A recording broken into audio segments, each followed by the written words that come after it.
자, 그리고 이번 테크니컬 인터뷰 수업의 가장 중요한 테마일 수도 있을 것 같아요. 타인 자본 비용, 그 다음에 자기 자본 비용 중에 어느 쪽이 더 비싼가? 내가 돈이 1억이 필요한데, 이거를 내가 은행에 가서 1억을 빌려야 되냐? 아니면은 1억을 주식을 발행해서 내 지분을 조금 희석해서 누군가 동업자를 구하는 게 나은가? 라는 질문이죠. 자, 여러분들 정말 이건 무조건 아셔야 돼요. 잠깐 또 일시정지 하시고 한번 생각해 보실게요. 자, 당연한 건 아닐 수도 있죠. 여러분들은 당연한 건 아닐 수도 있지만, 우리한테 이제 너무 당연한데, 타인 자본 비용이 더 저렴합니다. 항상 cost of debt. 그래서 타인 자본 비용이 참고로 영어로 쓰면은 cost of debt. 자기 자본 비용이 이제 cost of equity. 즉, 자, debt로 돈을 끌어오는 게 에퀴티로 돈을 끌어오는 것보다 항상 더 유리하고 항상 더 싸다. 100%는 아니에요. 100%는 아니지만 거의 99% 그렇게 이해하시면 될 것 같고, 면접에서는 100%라고 생각하셔도 될 것 같고요. 사채, 차입금, 그러니까 내가 채권을 발행해서 돈을 조달을 하든 아니면 차입금, 은행에 가서 돈을 빌리든 부채를 이용해서 자금 조달했을 때의 비용을 이제 타인 자본 비용이라고 하고요. 유상증자를 하든 IPO를 하든 해서 주식을 발행해서 뭔가 자금 조달을 하는 거를 이제 보통 cost of equity, 자기 자본 비용이라고 합니다. 자, 근데 우리가 이제 제가 항상 자기 자본 비용이 타인 자본 비용보다 이제 비싸다고 말씀드렸죠. 자, 이거는 왜 그럴지 한번 생각을 해봐야죠. 자기 자본 비용은 이건 누구 입장에서의 비용이에요? 회사 입장에서 비용이죠. 회사 입장에서는 비용이지만 투자자 입장에서는 요구하는 수익률이에요. 그러면은 투자자 입장에서 수익률은 뭐에 의해서 정해질까요? 내가 투자했는데 수익률을 높게 얻어가려면은, 그쵸, 당연히 더 리스크가 높은 투자 자산이 더 높은 요구 수익률을 보일 거예요. 하이 리스크 하이 리턴이잖아요. 그쵸? 위험하니까. 즉 이게 결국에 무슨 뜻이냐면은 주식의 요구 수익률이 부채의 요구 수익률보다 높다. 주식의 리스크가 채권의 리스크보다 투자자 입장에서 더 크다라는 거죠. 왜 그럴까요? 주식은 항상 모든 이익에 대해서 주식은 우선권이 없어요.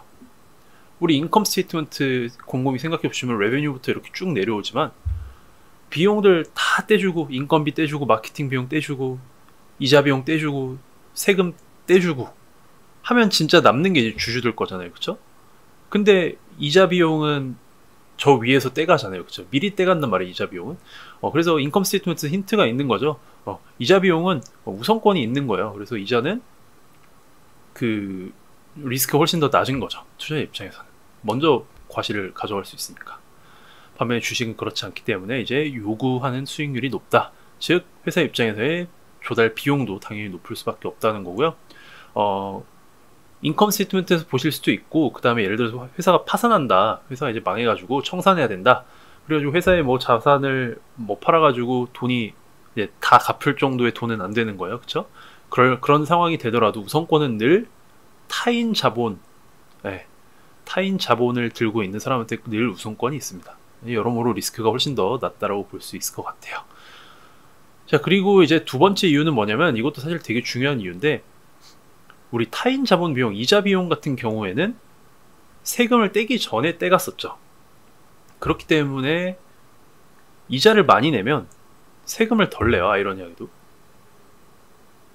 그렇기 때문에 이자로 많이 끌어오면 많이 끌어올수록 세금까지도 절약할 수 있는 그런 이중 효과가 발생하기 때문에, 절세 효과라고 제가 써놨지만 그런 효과가 발생하기 때문에, 또 원래도 타인 자본 비용이 더 싼데 절세 효과까지 있으니까 이제 약간 거기다 이제 부스터를 다는 그런 느낌인 거죠. 그래서 이거를 절세 효과 혹은 텍스 실드, 면접에서는 텍스 실드라는 표현을 써주면 좋을 것 같아요. 그래서 이 두 가지 이유로 인해서 항상 우리가 cost of debt이 cost of equity보다 싸다. 굉장히 중요한 내용입니다. 이따 우리 뒤에 웩을 보시든 DCF를 보시든 굉장히 중요한 포인트가 될 것 같아요. 그리고 201 수업 듣고 오신 분들은 이야기 아마 지겹도록 들으셨을 겁니다. 자, 그리고 그 다음에 이제 파이낸셜 레버리지가 뭐냐. 두 번째 질문이 아까 방금 전에 우리가 본 cost of debt, cost of equity 내용이랑 이제 이어지는 내용인데요. 자, 이것도 잠깐 일시정지 하시고 한번 고민을 해보실게요. 뭔지. 우리가 레버리지라고 하면 보통 레버리지라고 하면은 지렛대죠. 지렛대.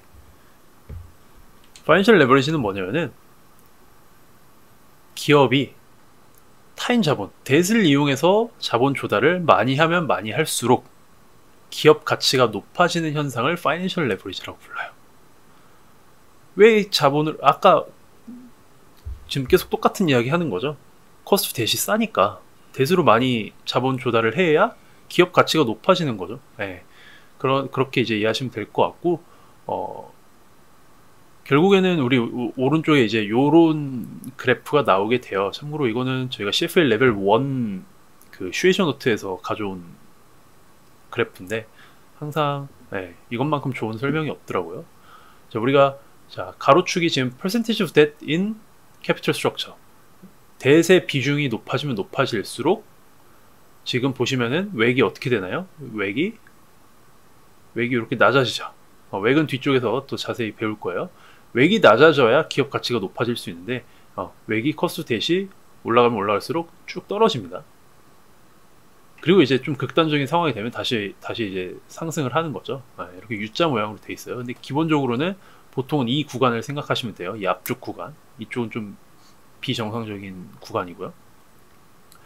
그리고 아래 그래프 보시면은 캐피털 스트럭처의 뎃의 비중이 높아지면 높아질수록 우리가 value of levered firm, 그래서 회사의 기업 가치가 이렇게 높아지는 거죠.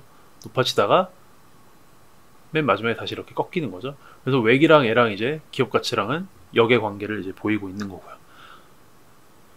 자, 그래서 결국에는 이거죠. 파이낸셜 레버리지는 결국에 타인 자본을 이용해서 뎃의 비중이 높으면 높을수록 기업 가치가 높아지는 현상이라고 이해하시면 될 것 같고, 이거를 우리 그 듀퐁 애널리시스 봤을 때 기억나시죠? 어카운팅 거의 마지막 쪽에서 아마 보셨을 텐데, 그쪽에서도 이제 확인이 가능했었죠. 다시 돌아가서 한번 공식 보시면은 그 컴포넌트 중에 하나가 이제 파이낸셜 레버리지였죠. 그래서 파이낸셜 레버리지가 많으면 많을수록 ROE가 높아지는 그런 현상, 그렇죠?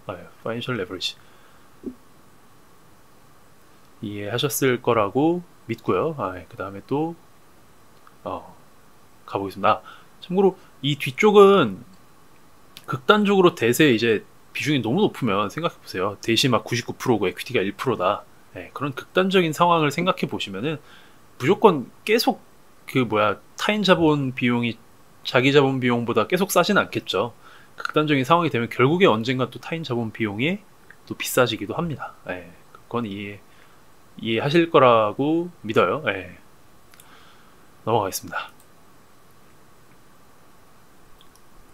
자, 어떤 경우에 그러면은 타인 자본이 무조건 싸니까 당연히 보통 상식적으로는 CFO들이 이제 타인 자본으로 돈을 조달을 해야 되지만, 그럼 어떤 경우에 타인 자본이 아니라 자기 자본 비용으로 자금을 조달할까에 대한 이제 질문입니다.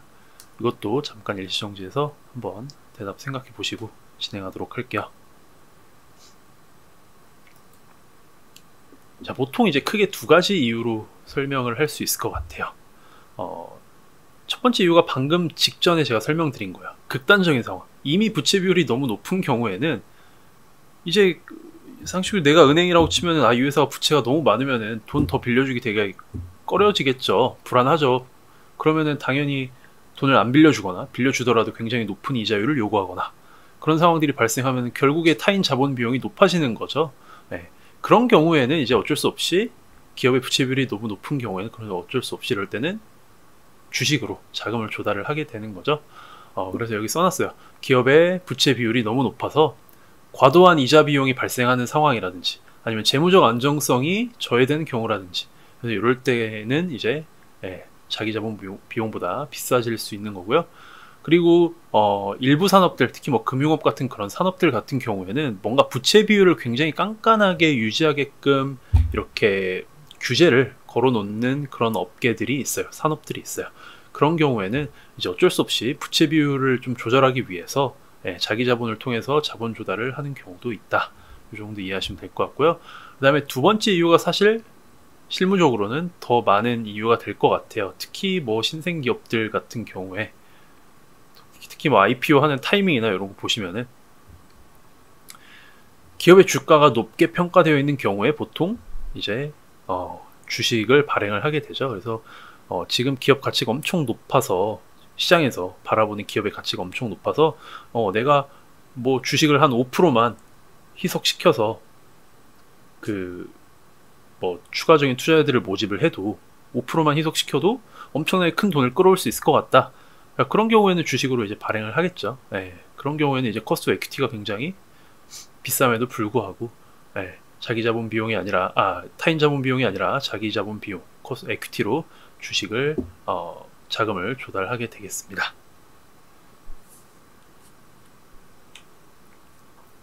자, 그리고 파이낸스의 이제 마지막 질문이에요. 방금 전까지 저희가 이제 파이낸셜 레버리지가 뭔지에 대해서 봤는데, 자, 그러면 반대로 오퍼레이팅 레버리지란 무엇인가?